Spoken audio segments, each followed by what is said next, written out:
హైదరాబాద్ కోంపల్లిలో విషాదం చోటు చేసుకుంది. పెదనాన్న వేధింపులకు యువతి బలైపోయింది. తండ్రి తీసుకున్న అప్పు చెల్లించాలని ఒకటే ఒత్తిడి చేశారు పెదనాన్న.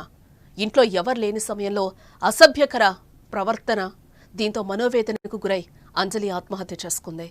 నాన్నని కూడా పెదనాన్ని చంపాడంటూ కూడా తను రాసిన ఒక లేఖ అయితే బయటకొచ్చింది.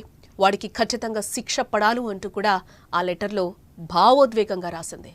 చనిపోతున్నందుకు క్షమించాలని అమ్మను అంజలి కోరింది. సొంత పెదనాన్న దాష్టికానికి ఓ బాలిక నిండు ప్రాణం బలైపోయింది.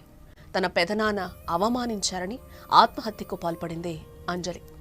నిజామాబాద్ జిల్లా వర్ణికి చెందిన ఓ కుటుంబం ఉపాధి కోసం కోంపల్లికి వలసొచ్చి నివసిస్తోంది. ఈ దంపతుల పెద్ద కుమార్తె స్థానికంగా ఉన్న ఓ కార్పొరేట్ కళాశాలలో ఇంటర్మీడియట్ 2వ సంవత్సరం చదువుతోంది. గతేడాది రోడ్డు ప్రమాదంలో బాలిక తండ్రి మరణించడం జరిగింది. ఆయన బతుకున్నప్పుడు తన అన్నతో కలిసి మేడ్చల్లో ఫినాన్స్లో కొంత రుణం తీసుకోవడం జరిగింది. తండ్రి మరణం తర్వాత ఆ అప్పు విషయం మాట్లాడాలనే నెపంతో తమ్ముడి ఇంటికి రావడం మొదలుపెట్టాడు. ఆ అన్న ఈ క్రమంలో ఇంట్లో ఎవరూ లేని సమయం చూసి బాలికను లైంగికంగా వేధించేవాడట. అతని వేధింపులు రోజురోజుకు ఎక్కువ కావడంతో ఆ బాలిక తీవ్ర మనోవేదనకి గురైపోయింది. ఈ నరకాన్ని భరించలేక ఇంట్లో ఎవ్వరు లేని సమయంలో ఉరివేసుకుని ప్రాణాలు తీసుకుంది అంజలి.